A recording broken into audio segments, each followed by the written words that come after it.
বর্জ্য ব্যবস্থাপনার সমস্যায় ভুগছে মৌলভীবাজার পৌরসভা। নগরের মোড়ে মোড়ে ময়লার স্তূপ, ব্যবস্থাপনা কেন্দ্রে জমেছে পাহাড় সম আবর্জনা, ছড়াচ্ছে দুর্গন্ধ। নষ্ট হয়ে গেছে পৌরসভার বর্জ্য ব্যবস্থাপনার অনেক সরঞ্জাম, ফলে বাসিন্দাদের ভোগান্তি বেড়েই চলেছে। মৌলভীবাজার পৌরসভায় বিপর্যয়ের মুখে পরিবেশ, দুর্গন্ধে অতিষ্ঠ নগরীর জনজীবন।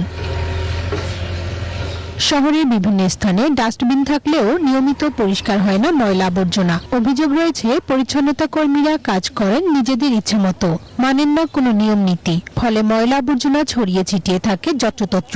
গন্ধ লাগে, দুয়াটোয়ার লাগে, মানুষ থাকতে হয় না, মশা মাছি এই সমস্ত বেশি। 3 দিনে 4 দিনে তারা বাসাতেই ময়লা নেই, ময়লার গন্ধেও আমরা বাসাত বুঝতে পারি না। আমরা কই আছি।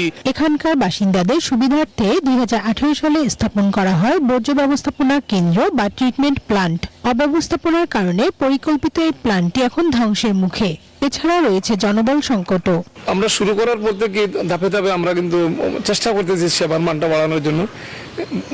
এ পর্যন্ত আমরা আর্থিক সংকটের কারণে প্রতিটা ওয়ার্ডে গাড়ি দেওয়া সম্ভব হচ্ছে না। পৌরসভার বর্জ্য ব্যবস্থাপনার অনেক সরঞ্জাম নষ্ট হয়ে গেছে, তবে ময়লা অপসারণ কাজ নিয়মিত চলছে বলে জানিয়েছে সংশ্লিষ্টরা। আমাদের পৌরসভার কর্মীরা প্রতিনিয়ত আপনার বিভিন্ন মহল্লা বাজার থেকে বর্জ্য সংগ্রহ করে আমাদের নির্ধারিত স্থানে বর্জ্যগুলি অপসারণ করছেন এবং পাশাপাশি ড্রেনগুলি পরিষ্কার কার্যক্রম প্রতিনিয়ত চলমান আছে। আমাদের বর্জ্য ব্যবস্থাপনার জন্য পৌরসভার আলাদা টিম আছে, তারা দিনরাত পরিশ্রম করে বিভিন্ন জায়গা থেকে সেই বর্জ্যগুলো সংগ্রহ করছে এবং আমাদের যে ডাম্পিং গ্রাউন্ড আছে সেখানে এটা পাঠানো হয়।